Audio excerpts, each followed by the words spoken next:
Hello everyone, I am Pankaj और आज हम लोग स्टार्ट करने वाले हैं फिज़िक्स का चैप्टर जिसका नाम है करंट इलेक्ट्रिसिटी। तो ये चैप्टर आपको पार्ट 1 में मिलेगा, ठीक है, फिज़िक्स के। और ये बेसिकली आपका थर्ड चैप्टर होता है। अगर हम लोग देखें तो डिवीजन कुछ इस टाइप से है कि स्टार्टिंग के जो 2 चैप्टर है इसको आप बोलते हो इलेक्ट्रोस्टैटिक्स 1 और इलेक्ट्रोस्टैटिक्स 2, जिसमें आप कंप्लीटली स्टडी करते हो चार्जेस एट रेस्ट की। इसका मतलब यहाँ पर आपके जितने भी चार्जेस होंगे सब के सब कैसे होंगे, रेस्ट पर होंगे। बट जब बात करेंगे हम लोग इस करंट इलेक्ट्रिसिटी में तो चार्जेस जो है वो कंटिन्यूसली आपका फ्लो करेंगे। अब हम लोग जानते हैं कि जो कंडक्टर्स होते हैं, कंडक्टर्स में होते हैं large number of free electrons, और ये इलेक्ट्रॉन सिर्फ ऐसे ही कहीं पर बैठे नहीं हो रहते, ठीक है, ये आपका कंटिन्यूसली मूव करते रहते हैं। लेकिन मोशन जो होता है वो रैंडम मोशन होता है,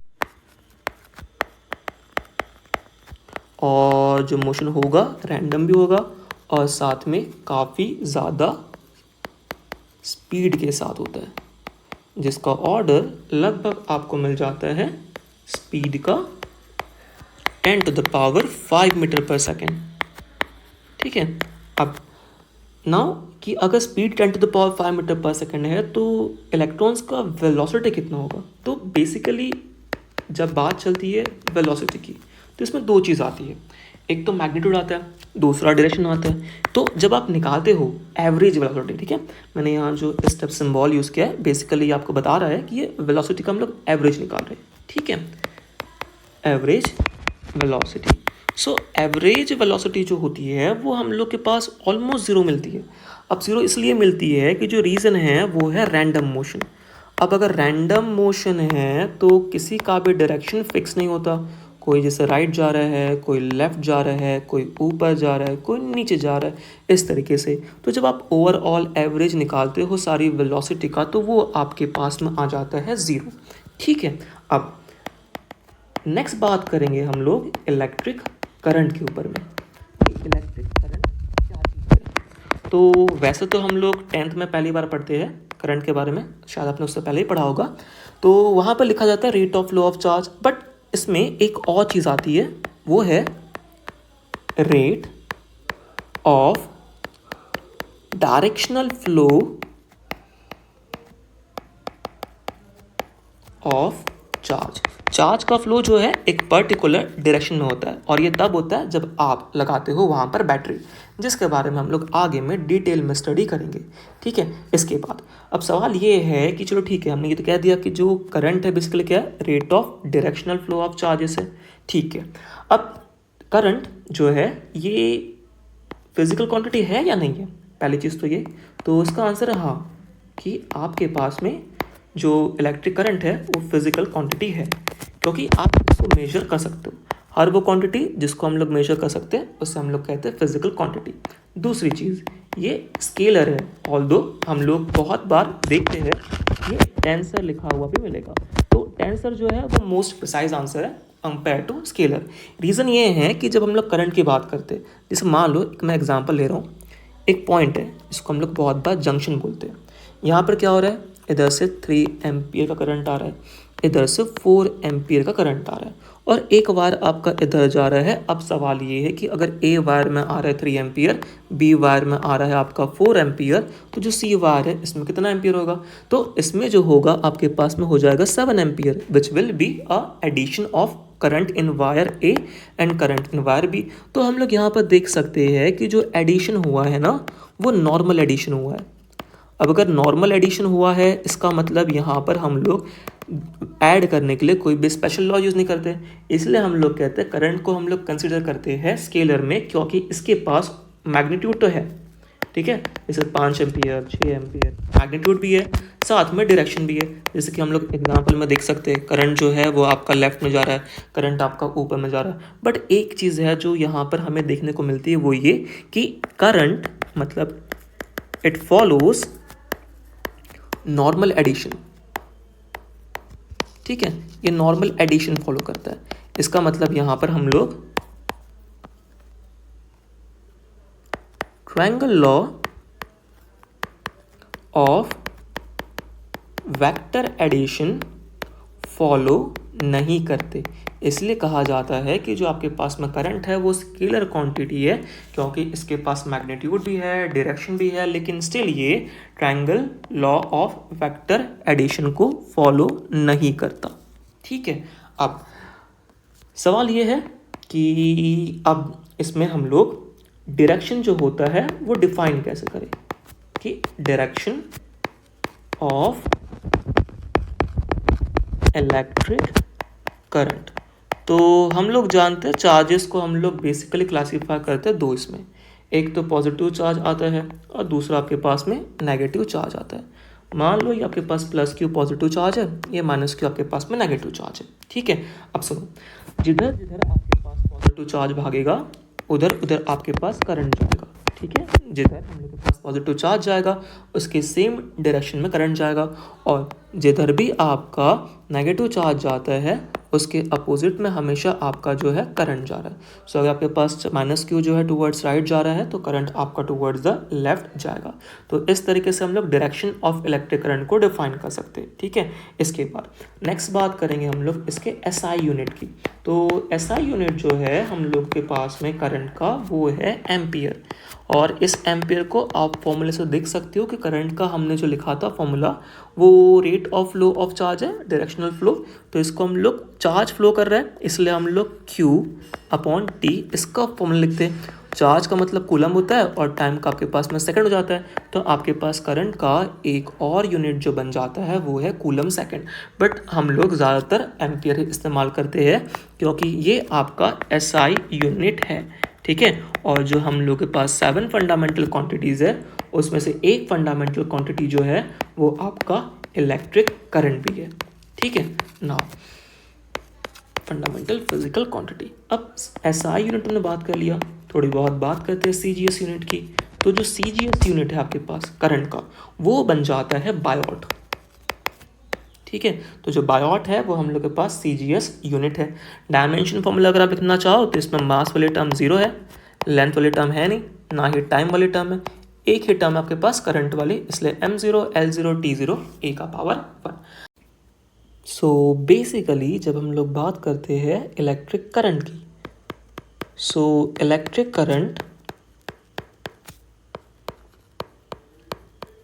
आपका कैटेगराइज्ड है दो कैटेगरी में, एक इंस्टेंटेनियस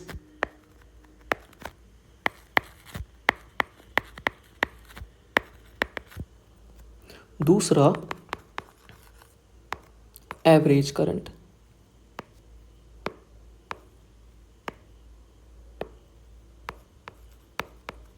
ठीक है, तो जब बात आती है इंस्टेंटेनियस की तो इसमें टाइम इंटरवल बहुत कम होता है, इसलिए हम लोग लिखते हैं एट टाइम t, जब हमें किसी पर्टिकुलर इंस्टेंट पर पूछा जाए। जबकि एवरेज में हम लोग लिखते हैं इन टाइम t, जब हमें किसी इंस्टेंट की जगह पर एक पर्टिकुलर अमाउंट ऑफ टाइम दिया जाए और उस पर्टिकुलर अमाउंट ऑफ टाइम में हम लोग जो है करंट को डिफाइन करते हैं। ठीक है, तो इंस्टेंटेनियस करंट का कोई फॉर्मूला नहीं है। अगर आपको आई इंस्टेंटेनियस निकालना हो तो सीधा आप क्या करोगे, D Q upon D T formula लगाते हो, जिसमें आप क्या करते हो, डिफ्रेंशिएट करते हो। ठीक है, इंस्टेंटेनियस निकालने के लिए सीधा आपको क्या करना है, डिफ्रेंशिएशन चार्जेस का टाइम के रिस्पेक्ट में। लेकिन जब एवरेज की बात आती है तो एवरेज का हम लोगों के पास फॉर्मूला है, वो आपके पास बन जाता है final charge minus initial charge upon में आपके पास में टोटल टाइम, जिसे हम लोग लिख सकते हैं total charge by total time. ठीक है, इसके अलावा हम लोग आई एवरेज को जो है इन टर्म्स ऑफ इंटीग्रेशन में डिफाइन करते हैं कि integration of I D T upon में इंटीग्रेशन ऑफ डी टी।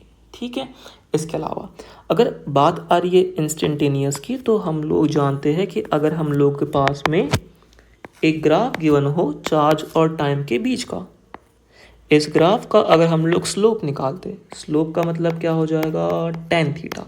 ठीक है, और इन टर्म्स ऑफ डिफरेंस जानते ही ये dy बाय डी एक्स होता है, तो y एक्स में फिलहाल चार्ज है इसलिए बन गया डी क्यू, एक्स एक्सिस पर टाइम है इसलिए बन गया डी टी।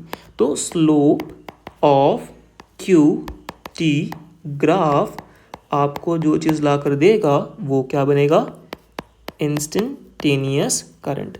ठीक है, इसी तरीके से हम लोग के पास अगर जैसे मैं लिखता हूँ कि I instantaneous is equals to D Q upon D T. ठीक है, तो यहाँ से एक और चीज़ बनता है कि D Q is equals to I into D T. जब भी हम लोग के पास अपॉन में डी टी होता है तो हम लोग डिफ्रेंशिएट करते हैं, मल्टीप्लाई में डी टी हो तो हम लोग यहाँ पर इंटीग्रेट कर देते हैं। ठीक है, और इंटीग्रेशन का मतलब होता है ग्राफ का एरिया फाइंड करना।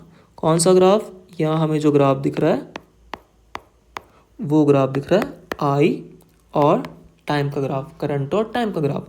क्योंकि देखो जब हम लोग एरिया ऑफ कर्व की बात करते हैं तो एरिया ऑफ कर्व का फॉर्मूला बनता है इंटीग्रल वाई डी एक्स। सो वाई एक्सिस पर लिख रहा है करंट, एक्स एक्सिस पर टाइम है, सो आई डी टी बन गया, और यही आई डी टी आपका क्या था, integration of D Q which will be equals to Q, मतलब हम लोग टोटल चार्ज बोल सकते हैं। ठीक है, सो दो चीज़ें हमें यहाँ से पता चली।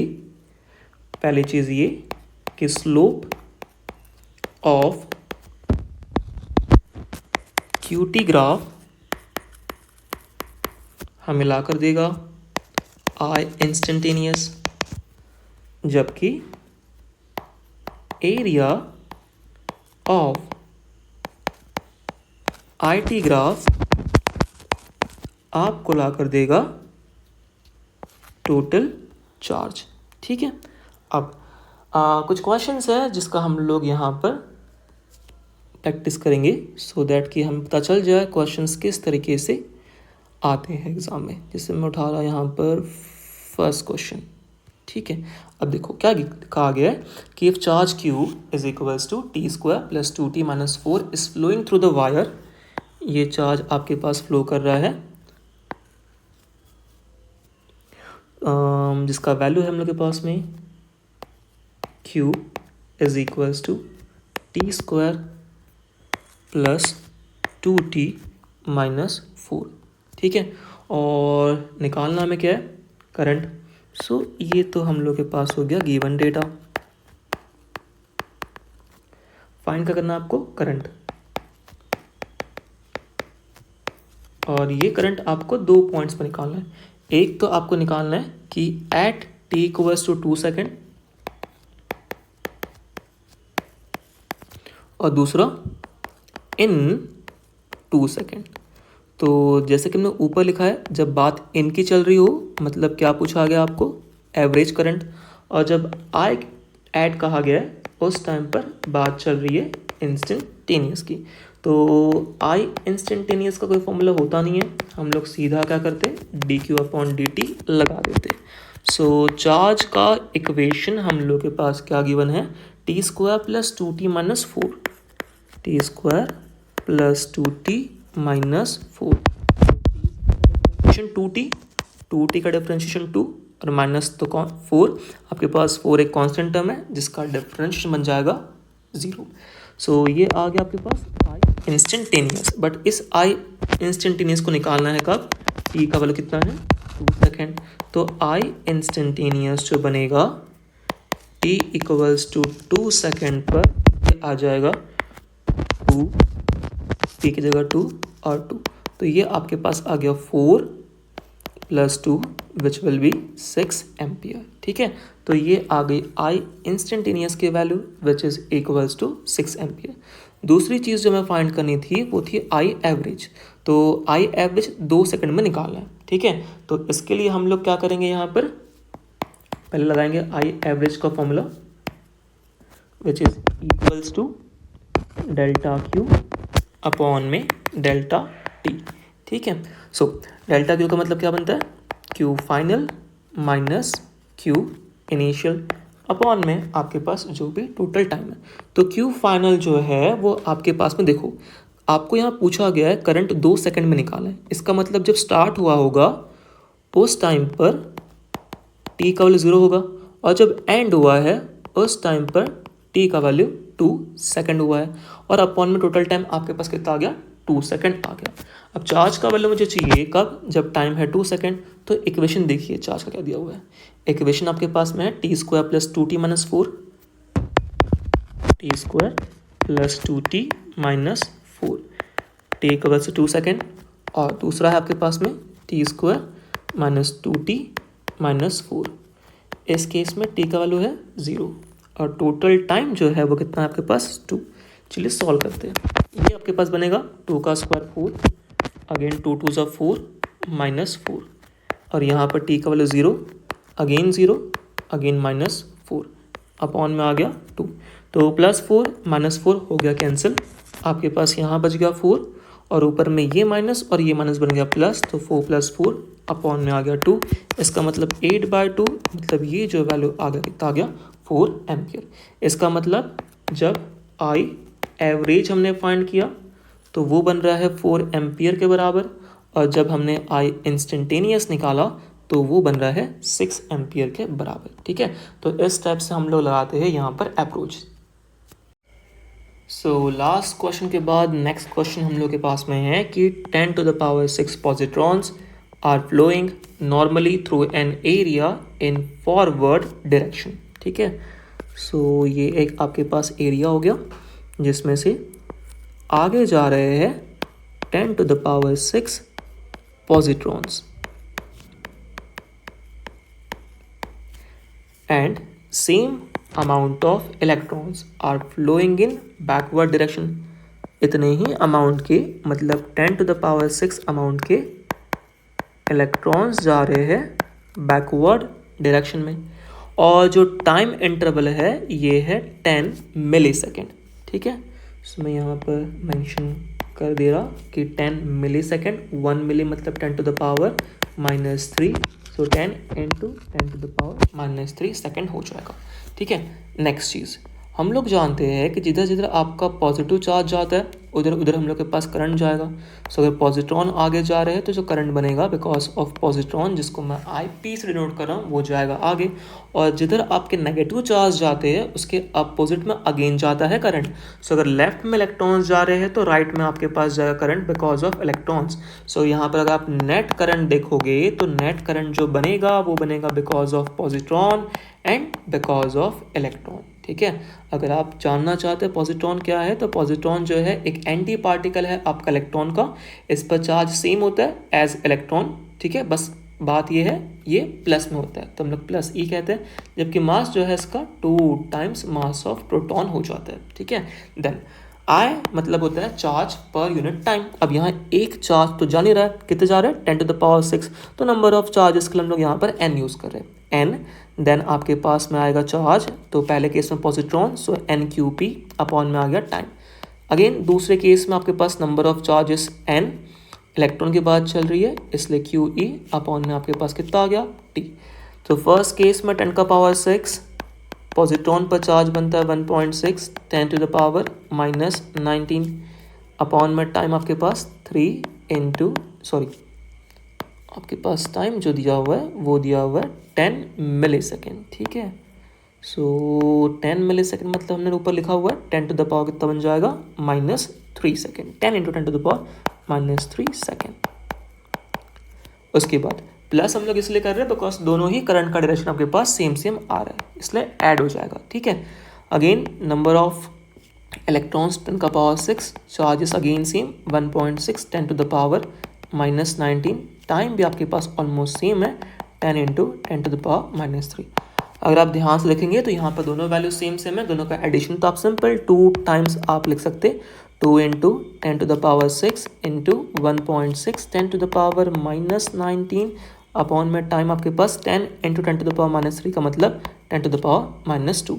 1.6 इंटू 2 बन जाएगा आपके पास में 3.2, देन 10 का पावर -2 नीचे से ऊपर जाएगा, 10 का पावर आपके पास 2 बन जाएगा, +2 6 + 2 बन गया 8 और 10 टू द पावर -19। अब अगर आप -19 में से 8 को आप अगर यहाँ पर निकाल दें तो आपके पास -11 बच जाएगा। तो final answer 3.2 10 to the power -11 ampere बन जाएगा। ठीक है, तो ये वैल्यू हो गई आपके पास में नेट करंट की।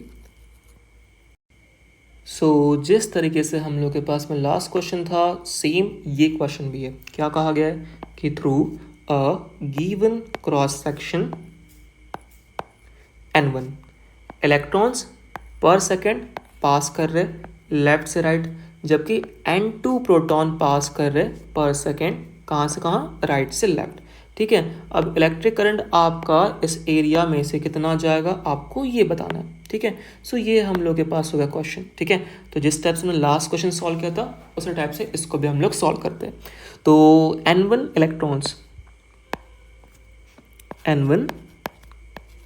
इलेक्ट्रॉन्स पास कर रहे कहाँ से कहाँ, लेफ्ट से राइट, और N2 प्रोटॉन्स पास कर रहे हैं राइट से लेफ्ट, तो इन पर चार्ज प्लस का हम लोग बोल देते हैं। इसके अलावा अगर आप डायरेक्शन ऑफ करंट की बात करेंगे तो हम लोग जानते हैं जिधर इलेक्ट्रॉन उसके अपोजिट में आपके पास क्या बनता है, करंट, तो ये बन जाएगा करंट बिकॉज ऑफ इलेक्ट्रॉन, और जिधर पॉजिटिव चार्ज उसके सेम डायरेक्शन में आपके पास अगेन आता है करंट, तो ये बन जाएगा आपके पास करंट बिकॉज ऑफ पॉजिट्रॉन। अगर हमें निकालना हो नेट करंट, तो नेट करंट हम लोग जानते हैं आई नेट जो बनता है वो दोनों का बन जाएगा addition, which is current because of electron, current because of positron. इसके बाद कितने पॉजिट्रॉन जा रहे हैं हम लोग के पास में, N2, और कितने इलेक्ट्रॉन जा रहे हैं, N1। सो N1 इंटू चार्ज जो आएगा आपके पास इलेक्ट्रॉन के ऊपर N1e बन जाएगा। ठीक है, और अपॉन में आपके पास पर सेकंड बोला है इसलिए टाइम आपके पास बन जाएगा 1 सेकंड। सेम तरीके से अगर हम लोग बात कर रहे हैं पॉजिट्रॉन की, तो N2 आपके पास आ जाएंगे पॉजिट्रॉन, इन पर भी चार्ज E होता है, अगेन टाइम जो दिया हुआ है 1 सेकंड दिया हुआ है। दोनों में ध्यान से देखा जाए तो E कॉमन है और अंदर आपके पास जो टर्म बचेगी वो बचेगी N1 + N2। ठीक है, सो आई नेट N1 + N2 ये मैग्नीट्यूड हो गया, डायरेक्शन जा रहा है आपके पास कहाँ से कहाँ, राइट से लेफ्ट। ठीक है, ये हुआ हम लोग के पास इसका आंसर। एक क्वेश्चन हम लोग सॉल्व करते ग्राफ के ऊपर में। ठीक है, तो क्वेश्चन में यहाँ पर नोट कर रहा हूँ, कहा है हमें कि find current eight t = 2 seconds पर। तो आपके पास बेसिकली इस क्वेश्चन में ग्राफ गिवन है इस तरीके से, और ग्राफ आपका यहाँ पर क्या हुआ है, इक्वेशन जो है चार्ज का Q T²/4 है, और टाइम का वैल्यू जब 2 सेकंड है तो आपको बताना है कि उस टाइम पर करंट कितना है। ठीक है, सो यहाँ पर हम लोग मान लेते हैं कि ये एक पॉइंट है, तो यहाँ कंफर्म t = 0 बनेगा। थोड़ा आगे जाने पर हमने कह दिया कि t = कितना बन गया, 2 सेकंड आपके पास बन गया। ठीक है, सो यहाँ आ गया t = 2 सेकंड। इस पॉइंट पर मुझे जो है फाइंड करना है करंट का वैल्यू। थोड़ी देर पहले हमने डिस्कस किया था कि जब हम लोग के पास में QT ग्राफ गिवन हो, इस QT ग्राफ का जो स्लोप है विच इज dQ/dt, ये ला कर देता है I इंस्टेंटेनियस। सो अगर मुझे t = 2 सेकंड पर करंट चाहिए तो मुझे स्लोप निकालना पड़ेगा, और स्लोप भी कौन से पॉइंट पर, t = 2 सेकंड पर। ठीक है, स्लोप निकालने का मतलब होता है कि आपके पास जो ग्राफ गिवन है उसको टेंजेंट ड्रॉ करना, तो इस पॉइंट पर टेंजेंट ड्रॉ करने पर आपको कुछ इस तरीके से मिल जाएगा। ठीक है, अदरवाइज हम लोग जानते हैं I = dQ/dt गिवन है, जिसमें से आपके पास में चार्ज का इक्वेशन ही दे दिया है विच इज T²/4। इसको इंटीग्रेट डिफरेंशिएट अगर आप करते हैं तो 2T/4 आपके पास जैसे का वैसा, बट ये वैल्यूज आपको जो चाहिए वो चाहिए कब, जब टाइम मतलब T का वैल्यू कितना बन जाए, 2 सेकंड। सो ये बन गया आपके पास 2, टाइम बन गया 2/4, सो 4/4 आपके पास ये वैल्यू जो आ गई वो कितनी आ गई, 1 एम्पियर के बराबर। ठीक, सो लास्ट क्वेश्चन जो है उस पर बेस्ड ही हम लोग के पास एक और क्वेश्चन है। यहाँ क्या कहा गया है कि find ratio of I A and I B. अब सवाल ये है कि हम लोग यहाँ पर करंट निकाले कैसे। तो दिख रहा है कि क्यूटी ग्राफ है, तो पहले स्लोप चेक कर लेते हैं, बिकॉज क्यूटी ग्राफ का स्लोप जो है नॉर्मली आपको जो है करंट ला कर देता है, बट यहाँ पर चेक करना पड़ेगा बिकॉज एक्स एक्सिस पर करंट है, वाई एक्सिस पर आपके पास टाइम है। सो स्लोप का मतलब होता है D Y by D X. Y axis पर आपके पास क्या गिवन है, टाइम, और एक्स एक्सिस पर चार्ज गिवन है। So slope D T by D Q ला रहा है, but D T by D Q current नहीं होता है, वो 1 करंट होता है। ठीक है, क्योंकि अगर हम लोग करंट का फॉर्मूला चेक करते हैं तो करंट का फॉर्मूला जो बन जाता है वो आपके पास बन जाता है D Q upon D T, but यहाँ instead of D Q upon D T आपके पास में कितना आ रहा है, D T upon D Q. So slope निकालने पर मुझे जो चीज़ मिलेगी वो मिलेगी 1 करंट। ठीक है, इसका मतलब यहाँ से स्लोप और करंट में जो रिलेशन है वो है इनवर्स। ठीक है, सो यहाँ से हम लोग फॉर्मूला बना सकते हैं slope of A upon slope of B is equals to I B upon I A. ठीक है, तो एक चीज़ जो आपको याद रखनी वो ये कि इनवर्स प्रपोर्शन में क्या होता है कि मान लो कि आपके पास कोई क्वांटिटी है x inversely proportional to y, तो यहाँ से अगर आप फॉर्मूला बनाते हो तो क्या बनता है x1 by x2 is equals to y2 upon y1। इसका मतलब 1 के आगे आता है 2 और 2 के आगे आता है 1। बट वहीं पर अगर आपके पास डायरेक्ट रिलेशन है कि x directly proportional to y, so अगर आप x1 बाय x2 लिखते हैं तो इसके आगे आता है y1 बाय y2। ठीक है, तो डायरेक्ट प्रोपोर्शन में 1 के आगे 1, 2 के आगे 2, इनवर्स में 1 के आगे 2, 2 के आगे 1। तो फिलहाल इनवर्स में है इसलिए a के सामने आया b और b के सामने आ गया a। तो अगर हम लोग a का स्लोप देखते हैं तो a जो है इसने y x से 30 फॉर्म किया, तो x के साथ ये जो एंगल फॉर्म करेगा वो 60 फॉर्म कर लेगा। तो स्लोप का एक और मीनिंग होता है, वो होता है आपके पास में tan थीटा निकालना। ठीक है, सो a का स्लोप निकालना है, मतलब मुझे tan निकालना है a का एंगल जो बन रहा है x एक्सिस के साथ कितना बन रहा है 60, तो स्लोप ऑफ a की जगह पर आ जाएगा tan 60। b जो है एंगल फॉर्म कर रहा है आपका x एक्सिस के साथ 30 का, सो ये बन जाएगा अपॉन में tan 30। इधर में आपके पास में आ गया आई बी, अपॉन में आपके पास में आ गया आई ए, तो tan 60 √3 के बराबर, tan 30 1 अपॉन √3 जो कि ऊपर पहुंच जाएगा is equals to I B upon में आई ए। √3 इंटू √3 बन जाएगा 3 के बराबर। सो आपके पास ये जो वैल्यू बच जाएगी ये बच जाएगी कि 3 upon 1 is equals to I B upon I A. So therefore last में हम लोग लिख सकते हैं कि I A by I B is equals to आपके पास बन जाएगा 1:3। तो ये रहा आपका फाइनल आंसर। सो अभी तक जितने भी क्वेश्चंस थे हर बार आपने जो चीज़ फाइंड की है वो स्लोप फाइंड किया है। ठीक है, अब एक क्वेश्चन हम लोग एरिया भी निकालते हैं। क्वेश्चन दिया हुआ है कि find average current in 8 seconds, और ग्राफ कुछ इस तरीके से हम लोग के पास दिया हुआ है। y एक्सिस पर करंट है, x एक्सिस पे हम लोग के पास टाइम है। देन ग्राफ कुछ इस तरीके से आपका स्टार्ट हो रहा है।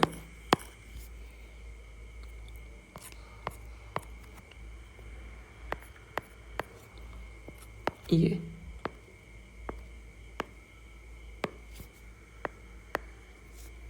इसमें ये जो पार्ट है हम लोग के पास सिर्फ इतना ही दिया हुआ है। ठीक है, इस तरीके से। देन जो मैक्सिमम वैल्यू हम लोग के पास में है करंट का वो 10 है। सेकंड आपके पास 5 है, ये ऑब्वियसली 0 है। ये आपके पास 4 आ चुका है, ये आपके पास 8 आ चुका है, ये आपके पास 10 आ गया है। बीच में एक वैल्यू आपके पास 6 है और यहाँ बीच में एक वैल्यू आपके पास 2 है। ठीक है। और फाइंड करना आपको जो कहा गया है वो फाइंड करने को कहा गया आपका average current. So I average हम लोग जब निकालते हैं कितना बनता है, डेल क्यू अपॉन में डेल टी। और डेल्टा क्यू हमने थोड़ी देर पहले पढ़ा था कि टोटल चार्ज आपको लाकर कौन देता है, एरिया ऑफ आईटी कर्व, है ना। और अपॉन में तो आपके पास जो टाइम दिख रहा है टोटल, ठीक है, वो कितना दिखाई दे रहा है आपको, यहाँ कहाँ ही है, कहाँ तक, 8 सेकंड के लिए, तो अपॉन में आ जाएगा 8। ठीक है। सो अब एरिया फाइंड करना है, तो एरिया फाइंड करने के लिए आपको ये जो शेप है वो एक टाइप का मिलेगा, ये ट्रायंगल, उसके बाद ये आपके पास स्क्वायर बोलो या रेक्टेंगल बोलो, और ये जो लास्ट आपके पास में आ जाएगा ये अगेन आपका एक टाइप का रेक्टेंगल है। तो 3 अलग अलग एरियाज अगर हम लोग ऐड करते हैं तो हम लोग के पास आंसर आ जाएगा। तो चलिए एक एक करके आंसर हम लोग फाइंड करते हैं। ठीक है, ये आपके पास ट्रायंगल दिख रहा है, इसका एरिया हाफ इंटू बेस है 4 का और हाइट हम लोग के पास में है 10 की, तो 2 से 4 चला गया 2 टाइम्स, 2 10 आ गया 20।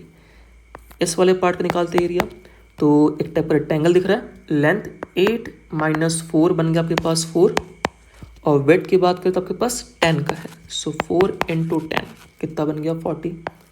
लास्ट वाला अगेन रेक्टेंगल दिख रहा है, लेंथ आपके पास ये 10 माइनस 8 2, और वेट आपके पास हाइट 5, 2 5 हो गया 10, तो टोटल एरिया 20 प्लस 40 आपके पास हो गया 60, और 60 अगर हम लोग लास्ट की बात करते हैं, ऑल्दो ये 10 आ रहा है बट इसका रिक्वायरमेंट नहीं है।